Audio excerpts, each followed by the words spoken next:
Todos os dias quando o sol aponta, 4 amigos logo se levantam pra preparar um bom café. Veja quem é Dora, Ale, Henrique e Marcelo. Se revezando fazem o café. Ele é forte, doce e saboroso. Vem convidado e chefe, veja o que é. É o café com evangelho. É o café com evangelho. É o café com evangelho. Intérpretes em libras tem. Nós escutamos tão belas palavras, reflexões que chegam ao coração, nos incentivam a querer ser melhor, a evoluir e ser um bom cristão. É o café com evangelho. É o café com evangelho. É o café com evangelho que fortalece a nossa fé. Bom dia, meus amigos queridos, sejam bem-vindos a mais um Café com o Evangelho nesta manhã deste dia 3 de junho, né? Já aí nessa nova temperatura que chega para nós, pelo menos aqui, né, onde nós estamos, os três na tela, já comentávamos, né, como que os termômetros já baixam um pouquinho. Hoje de manhã, a paginazinha que eu abri para a nossa prece inicial aqui em família, do Carlos Pastorino, convidava para que a gente fosse um raio de sol nos dias nublados. Eu falei, gente, Carlos Pastorino está aqui em casa. Não é possível que todo dia ele acerta a página inicial da nossa prece, gente, convidando a gente a ser sol num dia frio, e com essa manhãzinha aqui, 17 graus para a gente é bem frio. Vou fazer nossa audiodescrição e assim a gente também abraça os amigos que são deficientes visuais, né? Para quem não sabe para que serve, a gente faz essa audiodescrição para incluir estes companheiros que nos acompanham pelas redes de áudio. Nós estamos numa tela retangular, divididos em 3 retângulos na tela principal. No canto superior, do lado esquerdo, está escrito o nome do programa em letras pretas, Café com Evangelho. Eu estou abaixo, sou a Dora. Eu sou uma mulher de 39 anos, pele branca, cabelos castanhos bem curtinhos, cacheados e com uma mecha branca na frente. Eu uso um óculos de grau de armação arredondada, cor vermelha, visto uma camisa branca. Meu fundo de tela é um cenário ali, uma cortina que simula uma estante com alguns objetos. Do meu lado, no canto superior direito, temos a Renata. Ela é uma mulher morena, de cabelos castanhos, lisos, batendo ali na altura dos ombros. Ela tem 57 anos, usa um óculos de grau, veste ali uma camisa com uma camisa de frio, um tom bem escuro, com uma echarpe, um rosa clarinho, penduradinho no pescoço. Seu fundo de tela é um ambiente de paredes e teto de cor clara. À esquerda, uma porta de vidro, bem comprida, e simula ali uma sala de estar. Abaixo de nós tem o nosso convidado de hoje, que é o Max. O Max é um homem branco de 63 anos. Ele tem os cabelos bem curtinhos, com uma entrada calva na parte superior. Ele usa uma camisa num tom, para mim, bem clarinho, um creme bem clarinho.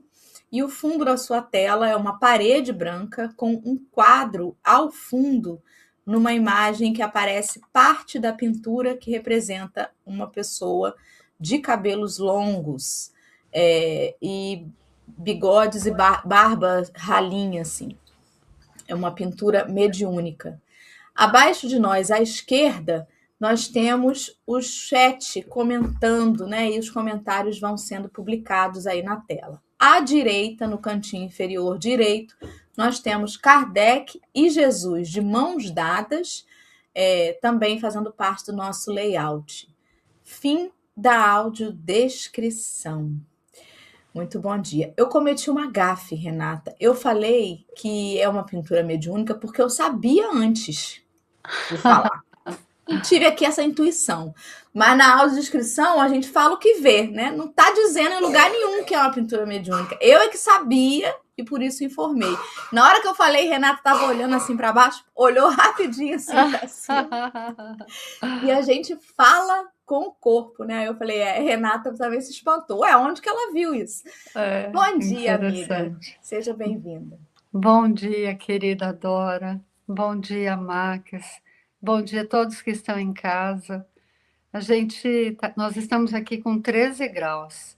É difícil levantar, mas quando a gente sabe que está levantando para o Café com o Evangelho, tudo faz diferença, porque é uma delícia estar aqui com vocês. E posso já fazer a prece, Dora? Então, vamos agradecer. É o Max, né? A gente tem que dar bom dia para o Max. Desculpa, Max. Eu falei Max e acabei esquecendo de dar bom dia para ele. Bom dia, Max. Seja bem-vindo. Obrigado, Renata. Bom dia. É porque a gente já tinha falado bom dia antes, Renata já concedeu. Ok. Desculpa. Nós estamos aqui disputando com Renata, 14 graus também, está muito bom, está agradável, muito boa. Qualquer temperatura é sempre calor no coração, então sejamos todas e todos muito bem-vindos a este programa maravilhoso. Muito obrigado, Renata. Eu que agradeço. Então, agora eu vou fazer a prece para a gente dar a palavra para o Max começar a leitura do texto de hoje.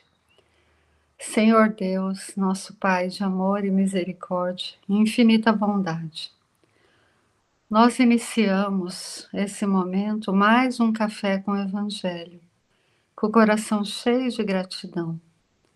Obrigado por mais esse dia, pelo fôlego da vida e pela oportunidade de nos reunirmos e aquecermos o nosso coração, mesmo com essas temperaturas um pouco mais baixas do que o costume. Assim como saboreamos o nosso café que desperta o nosso corpo, Senhor Jesus, pedimos também que a Tua palavra desperte a nossa alma e o nosso espírito nesta manhã. Que o Evangelho seja o nosso alimento, trazendo luz, direção, paz para a nossa vida. Que o Senhor possa abençoar cada pessoa que está nos assistindo agora, que vai nos assistir em outro momento, e que cada lar possa ser representado aqui. Que essas reflexões nos tragam conforto e ânimo para que a gente possa enfrentar os nossos dias. E que esse espaço seja de comunhão, de respeito, de edificação mútua, que o Max seja muito inspirado e assim nós entregamos este momento nas Tuas mãos. Que ele seja leve, abençoado e produtivo. Gratidão, Senhor. Muito obrigada, Renata. Então agora a gente vai ficar empilhadinho aqui à esquerda e o texto ocupa a maior parte da tela num retângulo preto em letras brancas. Para quem está chegando agora, só o lembrete, né, da onde a gente está. A gente está na introdução do Evangelho segundo o Espiritismo, gente. Na quarta parte, quando fala do resumo da doutrina de Sócrates e de Platão. O item que a gente vai ler hoje é o 9º. Então, antes da gente... Não, é isso mesmo, tá certo. Antes de nada, Max, pode fazer a leitura aí, por favor, querido. Muito obrigado. Vamos lá, então.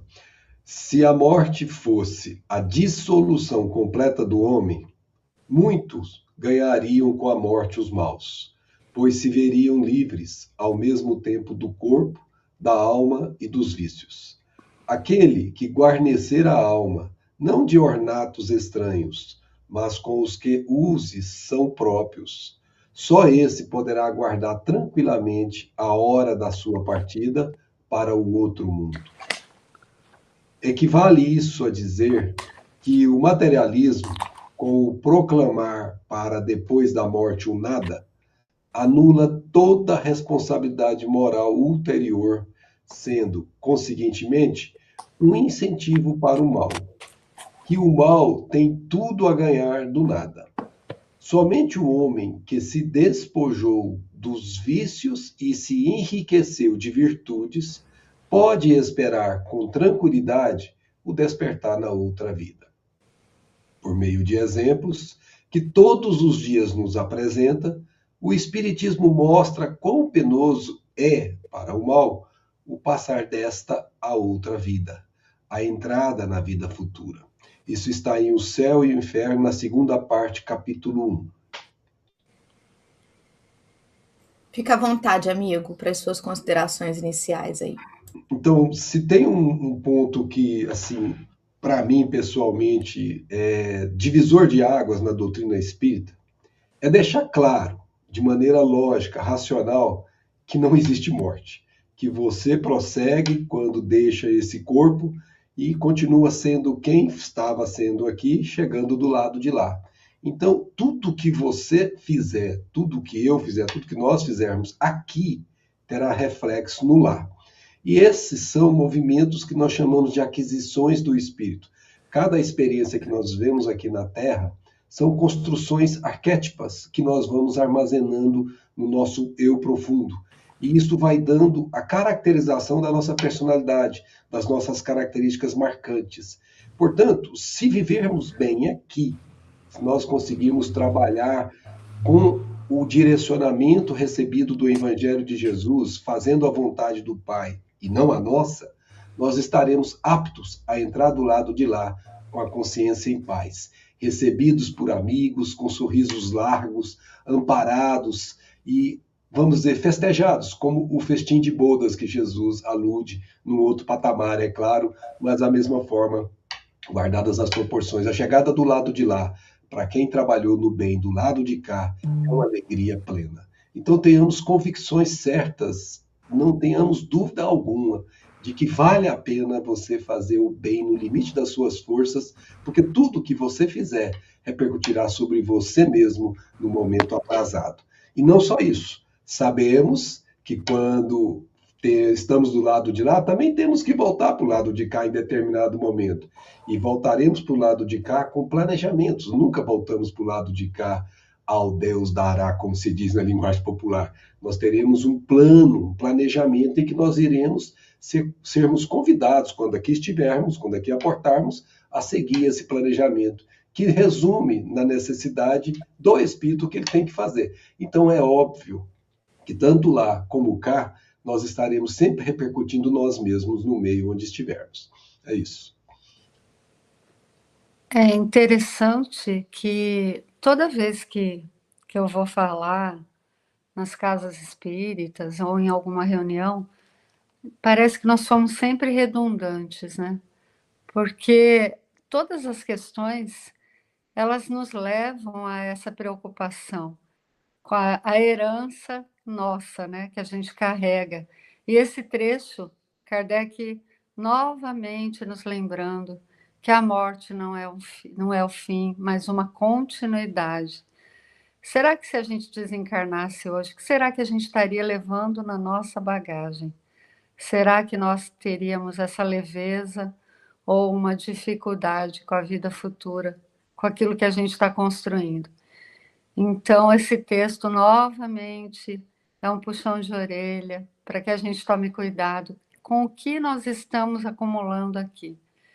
E, principalmente, a questão do materialismo, né? O materialista é muito prático. Eu posso fazer o que eu quiser, tudo acaba agora mesmo. Amanhã, morreu, acabou. E se fosse assim, então Kardec está dizendo, qual é a vantagem de você ser bom se tudo acaba? Então, novamente explicando, a matéria não termina, nós vamos levar conosco tudo aquilo que tivermos cultivando a nossa essência. A verdadeira preparação, então, para a vida espiritual acontece todos os dias, através das nossas escolhas. E aí, eu fui pesquisar sobre personagens que poderiam ser exemplos. E aí a gente vai ter exemplo clássico na obra do André Luiz. no livro Obreiros da Vida Eterna, e aí eu consegui encontrar o Silvério. E o Silvério, quando ele desencarnou, ilustra perfeitamente o que Kardec nos quis dizer aqui, né? O conceito do espírito que não leva sapatos, não leva roupa, não leva os carros, os títulos, mas o Silvério vai carregar rigorosamente a essência que ele conquistou. E ele era um sujeito muito bom, lógico que não era perfeito, mas os seus atos eram mais inclinados ao bem. Então, lá em Obreiros da Vida Eterna, Silvério era um homem simples. No mundo físico, ele não possuía riquezas materiais, nem fama, nem posição de destaque. O que facilita, né? Imagina alguém que tenha poder, dinheiro, muitos bens, a dificuldade de desencarnar e deixar tudo para trás. Então, o Silvério vai desencarnar após um período de doença, né? Ele estava enfermo e a equipe de André Luiz está acompanhando aquelas excursões que André Luiz fazia com instrutores. E no caso desse livro, Obreiros da Vida Eterna, é o Jerônimo. Então, a gente percebe assim, o que o Silvério deixou quando faleceu? Um corpo físico desgastado, pobreza material e limitações financeiras que enfrentou na Terra. E o que ele levou? Riqueza espiritual, luz própria. E aí, no momento em que os laços fluídicos estavam desprendendo, né, e essa equipe do André Luiz veio ajudar, se observa que assim que ele é desligado, o perispírito dele já toma uma luminosidade muito grande, intensa. E essa luz não era um bônus, né? Não era só porque ele tinha sofrido para fazer a passagem através de uma enfermidade, mas pelas virtudes que ele angariou durante toda a sua vida. Procurou viver de maneira pacienciosa, com resignação, não ficou lamentando por que eu sou pobre, por que eu não tenho carrões, poder, dinheiro. E ele também conquistou, da parte espiritual, genuínos amigos, né, que tinham muita gratidão por tudo que ele fazia pelas pessoas, mesmo não tendo muitas posses. E aí a primeira reação, quando o Silvério desperta na nova realidade, ele não perguntou aonde está meu celular, onde está meu carro, onde está meu dinheiro. Não, ele não tinha. E ele não tinha apego também aos poucos bens que ele deixou aqui. Mas levou com ele muito amor das pessoas que ele ajudou e que ele recebeu também esse amor. E tinha gratidão pela família que ele teve na Terra. E esse sentimento foi que ajudou ele a dar essa paz de consciência. Então, como ele viveu de forma honrada, fala no livro, sem prejudicar o próximo e buscando cumprir não só com seus deveres, porque a gente vê, né, Dora, Max, muita gente que cumpre só o seu dever e não faz nada além do seu dever. Eu lembro que o meu filho, quando era adolescente, eu ia cobrar alguma coisa dele, ele falava assim: ai, mãe, você não sabe como eu sou bonzinho, eu não bebo, não fumo, não uso droga. Eu falava, mas você só está cumprindo o seu dever, filho. O que você faz além do seu dever? Então, a gente conhece muita gente que levanta, trabalha, paga suas contas, não perde dia de serviço, mas não faz nada além do que se espera de um ser humano, né, mediano. Isso é. E aí, o que você faz além? O que você faz que não é seu dever, que não é sua obrigação? O que você serve sem interesse, né? E é isso que Silvério fez e levou com ele. Aí permitiu que ele tivesse esse desenlace rápido, lúcido, sem aquela confusão mental que nós temos notícias que a maioria dos espíritos, quando desencarnam, tem, né? E alguns ficam muito tempo essa confusão, nessa negação, em culpa, sofrendo. Então, eu achei muito interessante que esse texto fez me lembrar desse personagem que foi rico, foi embora rico, despertou rapidamente e tinha no coração muita gratidão. O que você acha, Dora? O nosso grande medo, eu acho, de morrer é a consciência pesada, né? Porque vai morrer bem quem bem viver. A verdade é essa. Vai passar bem, né, para o plano espiritual, quem aproveitar aqui da melhor forma possível. É isso que acontece, né? O aluno que é aplicado, que é comportado, não tem medo quando o coordenador passa no corredor. Porque não deve nada, estou fazendo a minha parte. Mas já o outro que sabe que esqueceu o dever, que enrolou um pouquinho, já fica assim, meu Deus, será que sou eu dessa vez que ele vai vir conversar? Sabe o que eu acho interessante? Que quando ele começa falando assim, olha, se a morte fosse a dissolução completa do homem, muito ganhariam com a morte os maus, pois se veriam livres ao mesmo tempo do corpo, da alma e dos vícios. Isso me faz pensar, tem alguns lugares, alguns países que normalizam, legalizam a pena de morte. E muitas pessoas, aqui mesmo no Brasil, onde nós não temos legalizado a pena de morte, ainda acham que a morte é a solução. Comemoram quando um delinquente, alguém que está associado a um crime A, B ou C, vem a óbito. Aí, tá vendo? E ainda dizem atrocidades maiores, né? Esse daí pode deixar que quando for preso, ele vai ter o dele, não vai sair, porque lá mesmo no cárcere vão dar um jeito nele. Então, é um pensamento de um lugar que, entre aspas, legalmente não está autorizada a pena de morte. Mas a pressão popular é essa. O povo, dependendo do que for, lincha na rua mesmo. A população. É como se a gente esquecesse deste pequeno detalhe. A morte não aniquila a criatura. E isso é muito sério.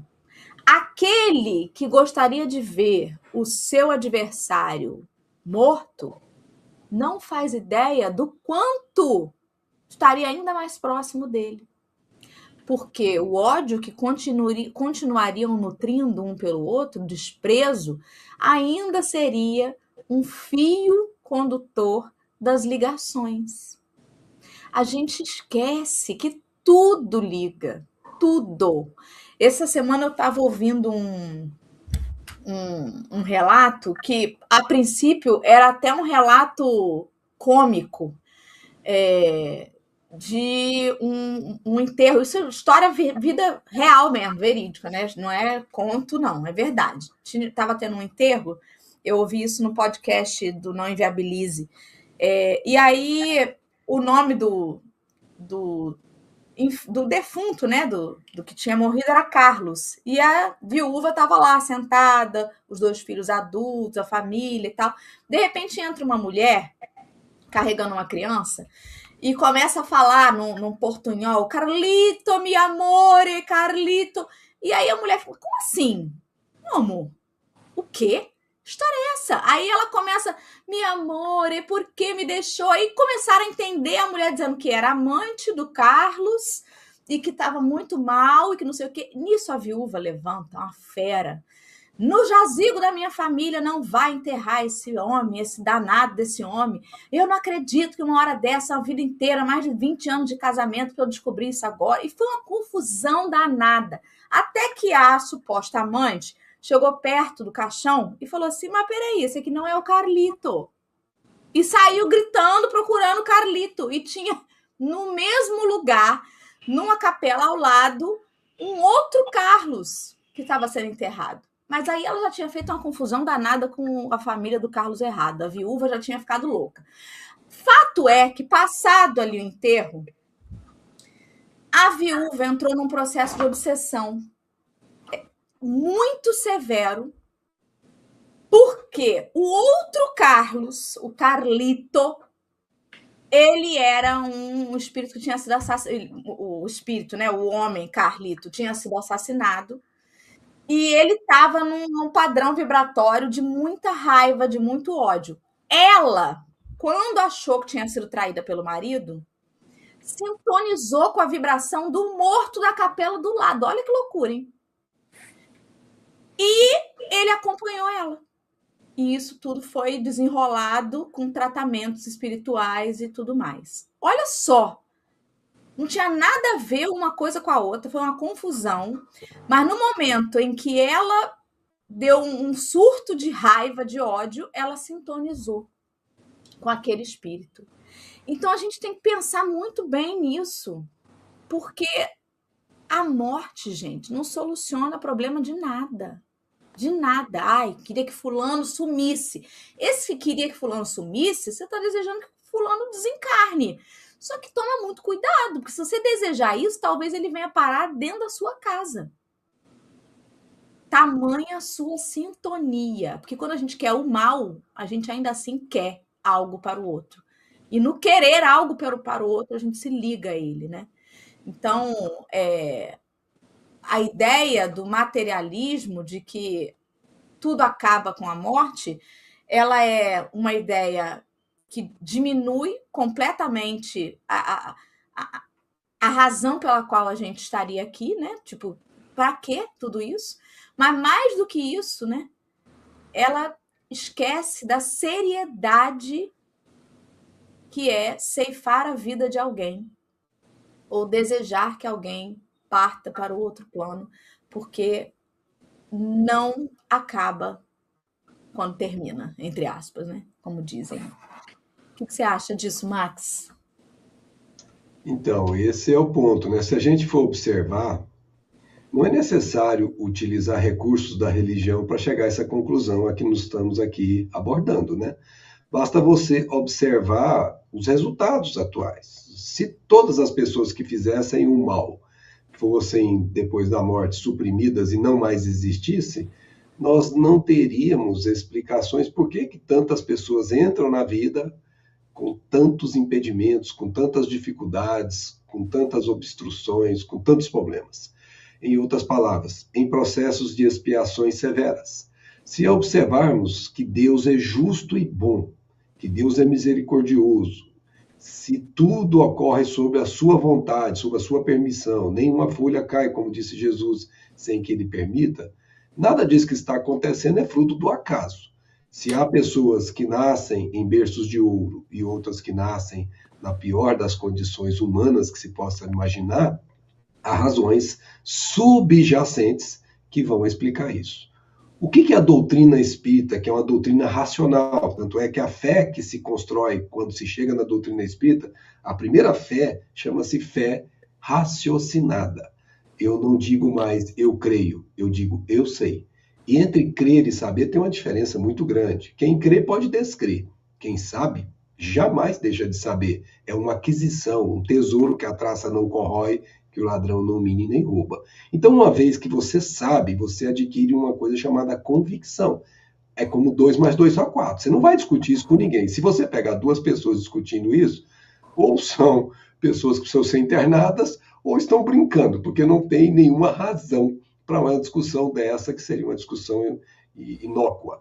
Então, da mesma forma, quando a gente tem a certeza de que a vida se processa num encadeamento natural, harmônico, em que nada tem solução de continuidade, em que tudo que está acontecendo hoje é reflexo do que aconteceu ontem, produzido hoje, e que tudo que acontecerá amanhã é reflexo do que está sendo produzido hoje, nós temos certezas de que não vale a pena fazer o mal, muito menos ser assassino, ser uma pessoa cruel, porque nós já sabemos que isso terá implicações severas, tanto quando chegamos no mundo espiritual, porque disse Jesus, e aí haverá prantos e ranger de dentes. É uma chegada dolorosa, em ambientes extremamente doloridos, sofridos. Basta ver a literatura farta que nós temos aí na doutrina espírita. Não precisamos ir muito longe. Vamos pegar o André Luiz, que foi um lugar que não foi tão severo assim, apesar de ninguém querer ir para lá, mas dos pouco mais de 8 anos que ele passou lá, foi um verdadeiro processo depurativo da alma dele, que a gente chama de umbral, né? Que é o momento pessoal dele. Cada um tem o seu. E ele não foi uma pessoa, à luz dos olhares humanos, uma pessoa má. Se você pegar o que a Renata falou, ele normalmente cumpriu os deveres dele. Ele, na verdade, não foi aquele que pudesse ser rotulado. Nossa, o André é uma pessoa má, olha o que ele fez com as pessoas. Não. Segundo ele se autodescreve na sua obra, ele mesmo era um médico que cumpria as obrigações, não estava muito preocupado em ajudar pessoas, isso ele deixa claro também, e quando ajudou foi por vias indiretas, e mesmo por vias indiretas serviu em seu favor.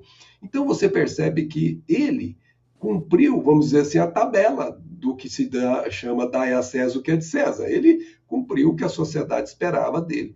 Não obstante, se pegarmos o caso dele aqui como referência, na calada da noite, no silêncio da sua própria consciência, ele tinha ações, pensamentos, palavras que fugiam dessa normalidade do César dá a César. Ele estava fugindo da realidade divina. Por exemplo, ele teve, a gente consegue perceber, uma doença venérea. Ele não teve um problema apenas de um câncer intestinal por acaso. Teve construções mentais que ele fez ao longo do tempo, associadas ao modo de viver obscuro dele, que fez com que ele tivesse uma conta a pagar. E ele, você percebe que era uma pessoa, você vê pela obra dele, que era uma pessoa que já tinha os seus talentos, já tinha as suas aquisições. Ele era uma pessoa com recursos íntimos que ele já tinha auferido em encarnações passadas. Mas se deixou envolver na provação que ele mesmo elegeu para si nesta encarnação, em que ele tinha uma mãe, que era, entre aspas, quase uma santa, e um pai, que era um ozenário daqueles mais cruéis, que realmente ganhava dinheiro em cima do sofrimento dos outros, nos empréstimos escorçantes que ele fazia. E qual partido que ele tomou? O partido do pai. Tanto é que quando tem um momento que ele encontra com o filho de um dos que os pais cobrou na justiça, né, tomou tudo dele, ele percebe claramente que a mãe tentou fazer a intercessão em favor daquela senhora que pedia de joelhos para que fosse liberado daquela situação, e ele, como o pai, achou que não, quem deve tem que pagar. Ou seja, falou muito mais os interesses materiais do que os interesses do coração. Pergunta, para onde a mãe dele foi? Para onde foi o pai? E para onde ele foi? Você vai ver 3 cenários diferentes nesse processo de desencarnação que Allan Kardec nos descreve aqui no Céu e Inferno que lemos.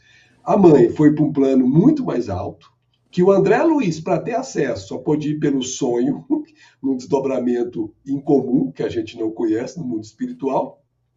E o pai foi para uma região mais baixa do que o André Luiz houvera estado, e continuava lá, ainda acalentando a imagem mental do ouro que ele achava que punha nas mãos quando pegava os recursos ali da lama.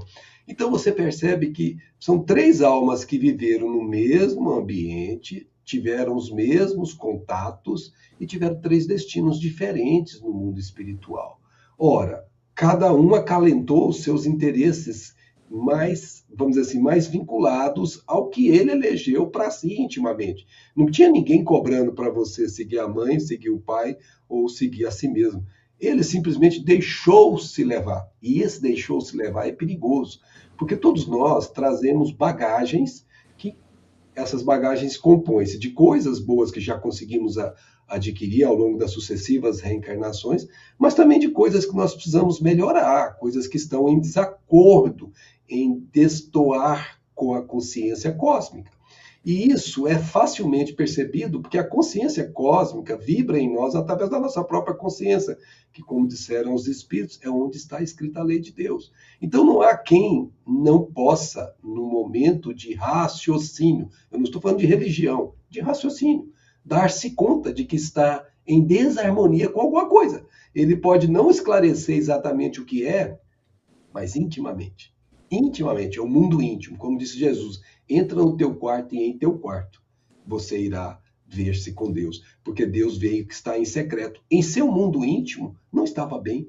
Mas aí há uma palavra que a gente usa muito para justificar os atos materialistas e os atos dos que não são materialistas também, que se chama sofisma. Eu finjo para mim mesmo que nada está acontecendo para continuar dando vazão aos meus mesquinhos interesses mundanos e dou vazão àquelas coisas que eu deveria conter, que eu deveria impor retenção, mas não, eu deixo dar vazão e isso faz com que eu acumule em mim coisas que eu não precisaria acumular se eu tivesse utilizado um recurso que se chama vontade. Se eu tivesse vontade firme e ouvisse a voz da minha consciência, sem religião alguma, sem ninguém me dizer nada, com os próprios recursos meus. E é claro que quando eu fizesse isso, eu teria assessoramento. Olha que bacana, eu tenho assessoramento sem pagar, consultoria de um benfeitor espiritual que me estimula para aquele caminho de contenção, aquele caminho de retenção para que não desencadeie para o mal. E é por causa disso, independente de ser materialista ou não, que as pessoas, que nós nos perdemos. O André Luiz, que nós estamos nos referindo aqui, ele se deixou levar por esse caminho, sem cogitar da dor do outro, sem cogitar de que aquela mãe que se ajoelhou de frente, o seu pai, era uma pessoa que estava sofrendo intimamente. Ele estava assistindo aquela cena, ele era um jovem, e ele viu tudo aquilo.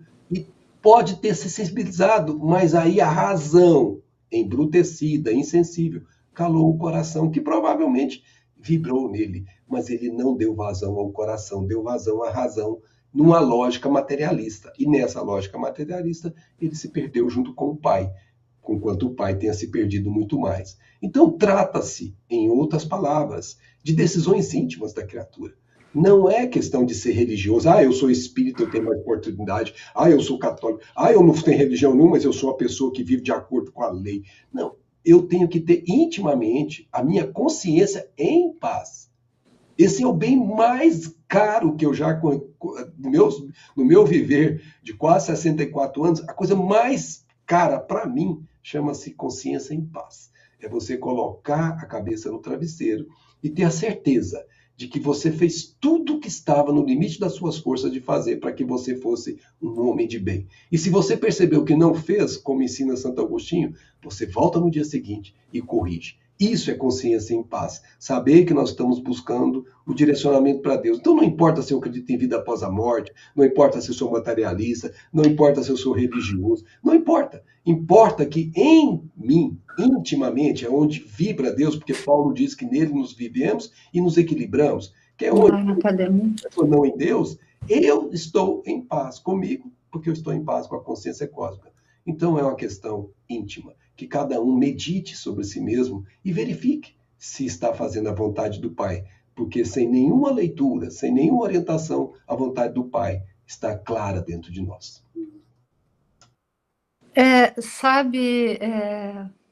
Vou pegar primeiro o que a Dora falou. A Dora me fez lembrar quando ela diz sobre a pena de morte, né? Nós encontramos muitas pessoas que dizem assim, o mundo está no fim, a gente está no fim.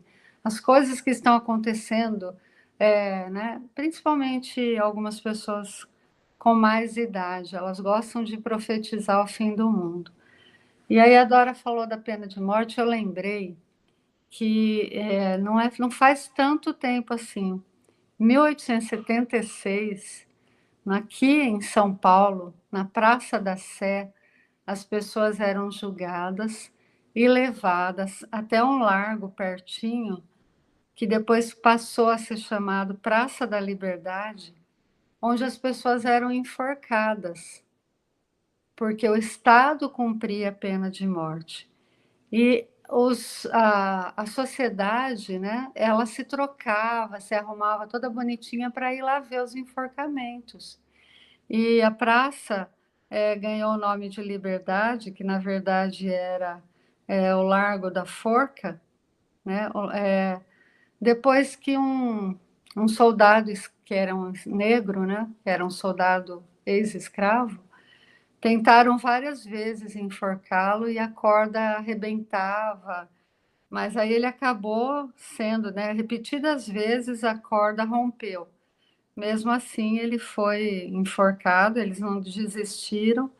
E como as pessoas viam que não acontecia aquele feito, elas falavam dá liberdade, dá liberdade. Então a praça passou a se chamar Praça da Liberdade, parou de ser chamada então Praça da Forca. Olha que coisa incrível. E aí você pensar que não faz tanto tempo assim e a sociedade achava correto, né, a pena de morte, como a Dora falou, e ainda existem, né, estados, né, nações que ainda praticam a pena de morte, a gente acha um absurdo.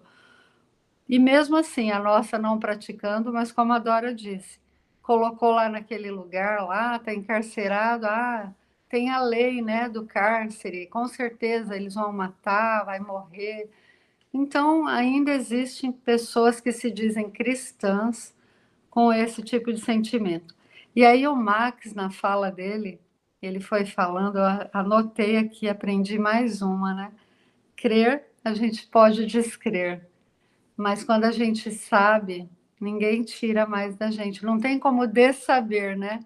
Não existe nem esse verbo, como a gente conjugá-lo. Mas, enfim, o Max foi falando, e ele, na fala dele, ele falou do bom materialista. Porque existem pessoas que não acreditam em nada, mas que elas contribuem, que elas têm esse senso moral de dever, né? Então, assim, são pessoas que fazem o bem, alteram a realidade material de outras pessoas, independente de acreditar que a vida continua. E aí o Max bem falou, né, da consciência, a razão quando ela conjuga sentimento, independente de eu acreditar que morreu, acabou, mas eu vou fazer o bem. Então, é uma pessoa que às vezes contribui em projetos sociais, tem atos de justiça, independente de que, olha, eu vou morrer e acabou, eu não acredito em nada do que vocês acreditam, mas eu faço isso por um dever de consciência. Aquilo que eu falo está em consonância com o que eu penso e que eu sinto e eu vou colocar em prática. Então, há muitos materialistas que são melhores que os espiritualistas, porque se preocupam mais com legado, não com legado, que eu vou deixar, isso vai falar sobre mim do outro lado. Não, ele faz mesmo faz o bem pelo bem, porque ele acredita que o bem é correto, independente de ter algo depois da morte que vá falar sobre ele. Então, esses materialistas, eles alteram a realidade social e dizem muito mais respeito àquilo que a gente acredita do que aqueles que dizem que acreditam, mas não sabem, né, Max? Como você disse. Então, é isso que é importante, o saber ninguém tira de nós enquanto pessoas. Ontem mesmo, no grupo que a gente estuda as obras do André Luiz, nós fazemos rodas de conversa e é tão interessante porque não basta a gente passar aquilo que a gente sabe, a gente tem que conversar com o outro e ver o que é que ele está entendendo. E aí muita gente diz assim, muita gente não, ontem no grupo, muitas alunas disseram, mas a gente vê diversos personagens que fizeram a passagem e ainda estão aí, bravos, turrões, reclamando, conforme mesmo, né, os estudos que a gente vem fazendo todos os dias, a consciência de cada um vai ser recobrada paulatinamente. Silvério, que eu falei aqui, foi imediato, mas era um homem que já vivia se preparando para a morte, né? Então, como disse aqui, acho que foi a Dora que falou, que a gente vive já como se tivesse do outro lado. Não foi com essas palavras, mas assim, viva acreditando que a qualquer momento você pode ser chamado e não vai ter aquele susto, né? Porque tem gente que vive como se nunca fosse morrer. E outros vivem como se a vida fosse uma continuidade, e ela é. Aí eu fico pensando, gente, a decepção dos maus materialistas, daquelas pessoas que não fazem nada por ninguém a não ser a si e aos seus. A decepção que eles devem experimentar quando, chegando na pátria espiritual, recobram a consciência. Já pensou que choque, que decepção você olhar para sua conta? E eu tinha um amigo que ele era muito materialista, embora fosse uma pessoa boa, mas pensava muito em si, fazia muito pouco pelo próximo, mas muito apegado ao dinheiro. E aí eu soube que quando ele fez a passagem, na conta bancária dele tinha mais de R$ 1.200.000. Na conta bancária, não era em aplicação. E eu lembro que quando a gente tinha assim alguma coisa para fazer, a pessoa fazia questão de centavos. E aí eu imagino, eu com a minha conta, né? Aquela conta contadinha, será que vai dar para passar até o final do mês? Vamos passar no cartão o resto porque não dá, paga o mês que vem. Eu imagino quanto sofreu quando chegou lá e a conta bancária estava zerada. Se tem um caixa lá eletrônico, a pessoa chega lá e passa o cartão, né, que ela deve mentalizar que ela ainda tem, porque segundo as obras André Luiz, muitos espíritos, eles materializam os lugares que lhe eram comum. E aí a pessoa acredita que ainda está vivendo aquela realidade. Imagina você passar um cartão e aí está zerado, né? Porque aí a maquininha vai falar a realidade lá. Como deve ser decepcionante você falar, mas por que eu não aproveitei? Já que ia zerar, por que eu não fiz, né? Então, algo ao meu entorno para que essas pessoas sentissem, né, gratidão e estivessem orando para que eu saísse dessa condição aqui em que me encontro, porque foi graças à prece de pessoas que André Luiz fez desinteressadamente, né, o bem, que ele conseguiu subsídios para pedir ajuda e conseguir sair daquela situação em que ele estava por 8 anos, quando foi aquelas preces, aquelas luzes que o alcançaram, e ele falou, deve haver algo, porque não é possível estar aqui nesse local, deve existir alguma coisa além disso. Então, os materialistas, nós não podemos condená-los todos, porque, como disse o Marx, há bons materialistas. E como disse a Dora sobre a pena de morte, quanto nós já evoluímos e as pessoas não conseguem ver. A gente não consegue ver sofrimento de animal. Gente, eu não consigo ver filme que quando escreve lá tem sofrimento de animal. Eu não assisto. O do ser humano, eu ainda penso que o ser humano tem como se defender, mas o animal não tem. Então, eu acho que nós estamos evoluindo muito, embora algumas pessoas ainda façam ser humanices, como diz a Dora. Animais e crianças. Tem pavor de notícia com animal e criança. Sim. Vocês estavam falando aí, e quando o Max falou sobre essa questão, né, que não é sobre a religião, e não é mesmo, gente, não é sobre a religião de jeito nenhum. É sobre como você encara a vida, né?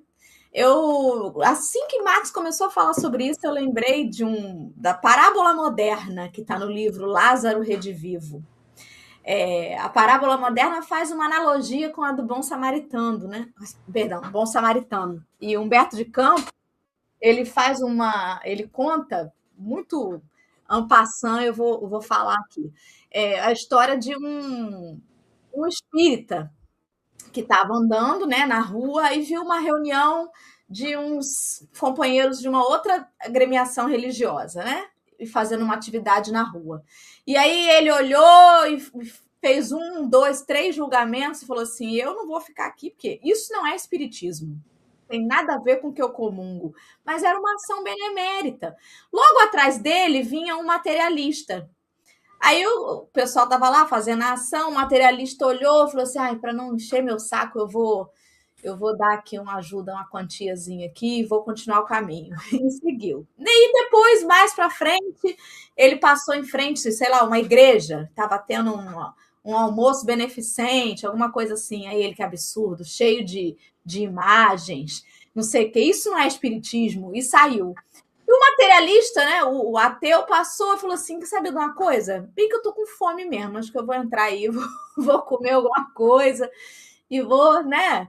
Vou bater um papo aí com o pessoal, estou fazendo uma hora mesmo para um compromisso que eu tenho que ter. E aí ele entrou no almoço fraterno, bateu um papo, comeu alguma coisa e saiu. E assim, Humberto de Campos vai narrando essas situações, né? E aí depois o espírito fala assim, o mentor conversando com o outro, fala: você está observando? Quem é que você acha aí que foi mais próximo do próximo? Parece que foi o ateu mesmo, né? Pelo menos não ignorou. O espírita olhou, julgou e falou assim: isso não é espiritismo. O espiritismo não tem isso. E saiu batido. Então, que perigo também, né? A gente, assim, ser muito defensor de uma ortodoxia, achando que a gente é muito elevado, a revelação, a terceira revelação, eu acho de uma prepotência tão grande a gente dizer isso. Mas compreendo os argumentos, mas assim, eu tenho muito medo que isso traga um olhar muito sectarista, sabe?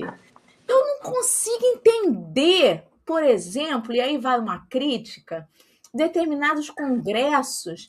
Gente, já teve negócio no navio de espiritismo. Vocês já viram? Palestra com não sei quem, como é que fala quando é com navio? Não é resort, não. É um negócio aí, no mar, em alto mar, o espiritismo em alto mar. E não é barato, não, gente. É caro. Será que Jesus ia contar as moedinhas lá, os denários, os talentos, para poder pagar um negócio e participar de uma coisa dessa? Eu acho assim, sabe, tão perigoso. Aí eu começo a ver na internet o povo viajando completamente, misturando as coisas. Eu vi gente vendendo um negócio que faz todo dia, gente, que os nossos companheiros evangélicos fazem. Gente, minha memória está muito ruim. Diz que a devocional. Isso, devocional. Eu estou começando a entrar na perimenopausa. Minha memória está pior do que o comum. Eu vi também. Vendendo devocional espírita. Sim. Vendendo grupo de prece. Juro, espírita. Eu fico pensando, mas não tem nada mais materialista do que vender uma prece, gente. Pelo amor de Deus. Sabe, assim, é difícil a gente olhar isso sem fazer um julgamento. Não uma condenação, mas uma análise crítica. Não é coerente, né? E aí, trazendo para o que os dois falaram, né? Quando ele bota ali no texto, aquele que guarnecer a alma, não de ornatos estranhos, mas com os que use são próprios, só esse poderá guardar tranquilamente a hora da sua partida. Esse guarnecer a alma, né, significa prover com o necessário, abastecer a alma daquilo que importa. Para além de você dizer que tem a religião A, B ou C, como é que nós estamos provendo o nosso interior? Eu acho que é essa a grande questão. Eu acredito que tem algo além da matéria. Não, a morte não é o fim. Mas com o que eu tenho alimentado a minha alma, uma vez que é ela que vai comigo? Essa história que você falou, Renata, de no plano espiritual materializar ali as questões, o próprio André Luiz encontrou o avô dele numa ocasião, acho que foi no terceiro livro da sequência, né, da série da vida espiritual. O avô dele chafurdado na lama, achando que estava segurando os Foi no Mundo Maior, tá no livro Mundo Maior. No finalzinho já do livro. Pegando moedas que não existiam. Isso, exatamente. Então, assim, parece louco, né? Sim. Parece louco. Que coisa, né? Já foram minhas considerações finais. Eu já vou devolver para o Max fazer as dele, que agora que eu olhei o relógio tomei até um susto. Max, querido, por favor, faça as suas considerações finais e já remate aí na sua prece de encerramento. Considerando as falas de vocês, que muito produtivas para as nossas reflexões, eu me recordei, quando eu me iniciava no espiritismo, eu sempre tinha sido espiritualista até um dia que eu passei a ser espírita. E eu ouvi meu benfeitor me dizendo textualmente na acústica da minha alma: meu filho, não importa a fé que tu professes, importa o bem que tu faças. Mas se tu puderes professar a fé do espiritismo, tu farás melhor o bem. Isso para mim ficou fundo, porque o que ele quis dizer com isso? Não importa a fé que eu professo, importa o bem que eu faça. Mas se eu puder ter as bases que o espiritismo oferece, eu teria condição de fazer melhor o bem, que eu farei com lucidez e não com pieguismo às vezes. Eu farei sabendo o que estou fazendo e não às vezes fazendo porque outros fazem, eu me deixo envolver.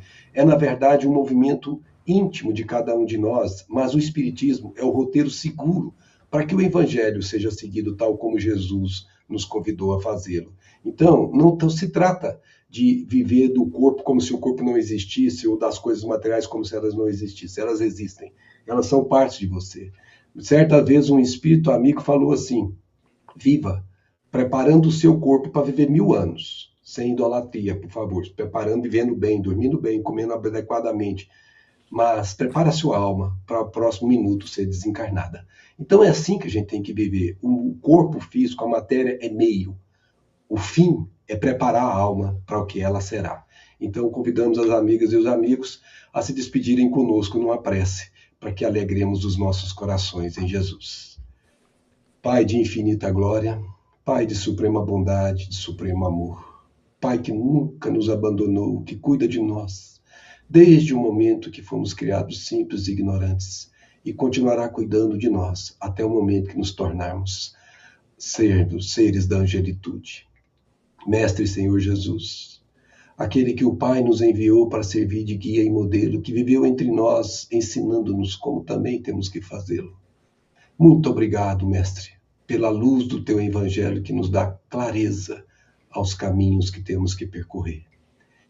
Benfeitores espirituais, cuidadores dessa doutrina espírita que abençoadamente veio à Terra, para que os entendimentos aliassem com o coração e o Evangelho pudesse ser vivido definitivamente em nossos íntimos.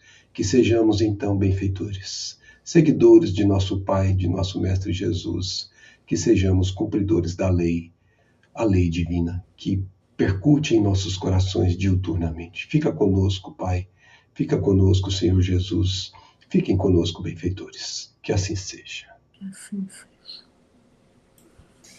Uma linda e abençoada quarta-feira para todo mundo. Amanhã, se Deus permitir, tem mais café e a gente vai estar aí. Tchauzinho, gente.